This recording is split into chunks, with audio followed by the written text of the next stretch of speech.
In the previous lecture, we discussed the relationship between the brain and psychology, and how the brain provides physiological constraints for psychology, while psychology can also affect our physical health. This is the second key axiom of psychology. In this lecture, we will continue to deepen this topic and talk about the third key axiom of psychology, which is that psychology has the power to distort reality. To understand this, let me tell you a story. If we talk about the greatest rock band in human history, I believe many people would vote for the Beatles from the UK.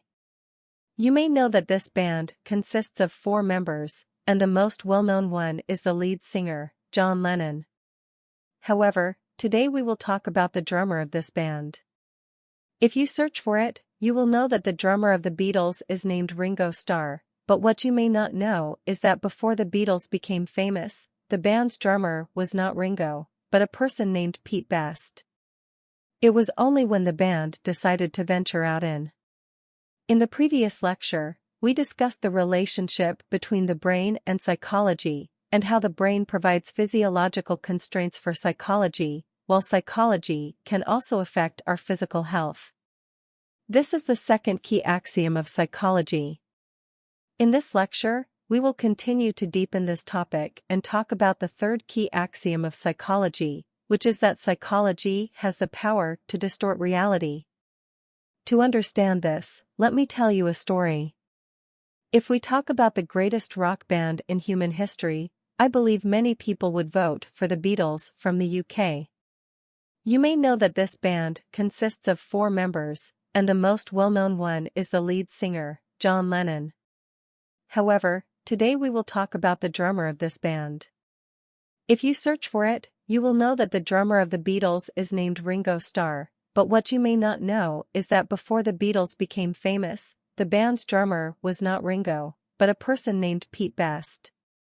It was only when the band decided to venture out into the world that Pete Best chose to stay in London, so Ringo Starr temporarily joined and became a member of the Beatles.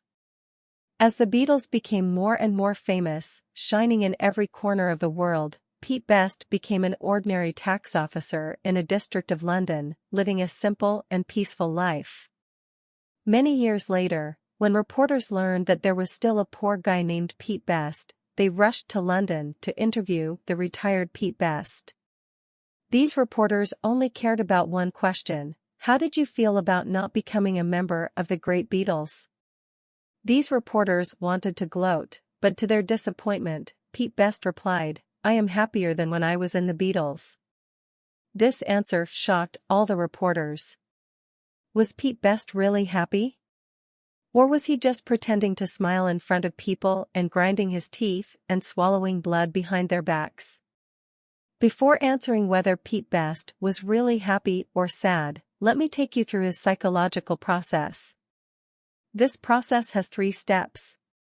Step 1. Recognize the objective fact that he missed the opportunity to become a member of the Beatles. Step 2. Evaluate this fact. He will analyze the impact of this matter on himself. Step 3. Emotional reaction. He will react based on the evaluation result, perhaps with regret or sadness. Obviously, this kind of sad emotion is not what any of us want. So, to get rid of the sadness, we have to change any of the 3 steps above. However, some steps cannot be changed, or are very difficult to change. For example, Step 1. We know that missing the opportunity to join the Beatles is already a fact, and it is impossible to change it because there is no regret medicine in the world. Then, if we cannot change the fact or our emotions, what we can change is our own evaluation of this matter itself. Pete Best did just that. He changed his evaluation of this matter. He said, although the Beatles achieved great success, they also caused a lot of trouble, and their lives were no longer peaceful. Look at John Lennon, who was even shot by a crazy fan. But I am different. Although I am just an ordinary tax officer, I live a peaceful, free life every day. Therefore, I think my life now is happier than joining the Beatles. When a person cannot change the physical world or his own emotions. Oh, the world that Pete Best chose to stay in London, so Ringo Starr temporarily joined and became a member of the Beatles. As the Beatles became more and more famous, shining in every corner of the world, Pete Best became an ordinary tax officer in a district of London, living a simple and peaceful life. Many years later, when reporters learned that there was still a poor guy named Pete Best, they rushed to London to interview the retired Pete Best. These reporters only cared about one question: how did you feel about not becoming a member of the great Beatles? These reporters wanted to gloat, but to their disappointment, Pete Best replied, "I am happier than when I was in the Beatles." This answer shocked all the reporters. Was Pete Best really happy? Or was he just pretending to smile in front of people and grinding his teeth and swallowing blood behind their backs? Before answering whether Pete Best was really happy or sad, let me take you through his psychological process. This process has 3 steps. Step 1, recognize the objective fact that he missed the opportunity to become a member of the Beatles. Step 2, evaluate this fact. He will analyze the impact of this matter on himself. Step 3, emotional reaction. He will react based on the evaluation result, perhaps with regret or sadness.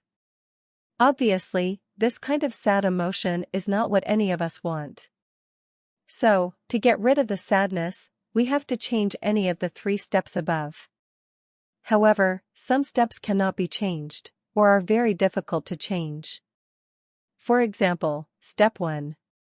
We know that missing the opportunity to join the Beatles is already a fact, and it is impossible to change it because there is no regret medicine in the world. Then, if we cannot change the fact or our emotions, what we can change is our own evaluation of this matter itself. Pete Best did just that. He changed his evaluation of this matter. He said, although the Beatles achieved great success, they also caused a lot of trouble, and their lives were no longer peaceful.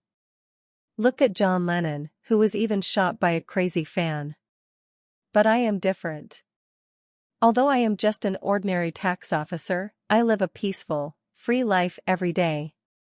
Therefore, I think my life now is happier than joining the Beatles. When a person cannot change the physical world and cannot change their own emotions, their best course of action is to distort reality and change their perception of the situation. This is similar to what the British psychologist Sir Thomas Browne said, "I am the happiest man in the world, I can turn poverty into wealth, barrenness into fertility, and I am even more invulnerable than Achilles, fate cannot find any place to strike me." Here, Achilles, mentioned in the quote, is a character in Greek mythology who was invulnerable except for his heel. But can changing one's evaluation of a situation really turn misfortune and poverty into happiness and prosperity? You may ask, are the grapes that are not eaten really sour grapes? Is Peter Best really happy? I'll tell you the answer, it is true and has been proven in psychology. The endowment effect, liking things because we own them. To verify this, psychologists conducted an experiment with patients suffering from amnesia. These patients only remember things that happened 2 or 3 minutes ago due to damage to their memory system, and completely forget anything that happened earlier. The specific experiment was as follows. Psychologists showed the amnesiac patients 6 paintings and asked them to rank them according to their preferences. After ranking them, the psychologists took out the 3rd and 4th paintings and asked the patients to choose one as a gift. Obviously, the patient would choose the 3rd-ranked painting. Finally, the psychologists collected all the paintings and promised to deliver the 3rd-ranked painting to the patient's home a week later, then left the ward. The psychologists waited for 5 minutes outside the ward. Remember, these were amnesiac patients, so during these 5 minutes, they completely forgot about the psychologists and the experiment they just did. After 5 minutes, The psychologists returned to the ward and asked the patient to rank the 6 paintings according to their preferences again. Although the patient had completely forgotten about the psychologists and the previous experiment, he would move the painting he received in the previous experiment up in the ranking. The painting he did not receive would move down in the ranking. In just 5 minutes, the patient liked the painting he received and was promised as a gift more, and liked the painting he did not receive less. This is also known as the endowment effect, which means that when you own something, you will like it more. Although the patient did not remember the choices he made, his evaluation of the paintings he received and did not receive had changed. Therefore, what is important is not our choices or memories, but our evaluation of them.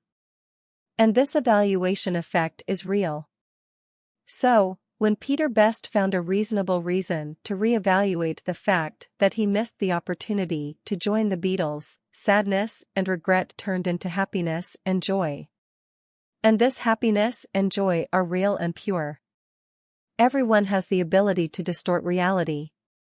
Nobel laureate Albert Camus said in his essay collection The Myth of Sisyphus, "God entered the world with malice and dissatisfaction."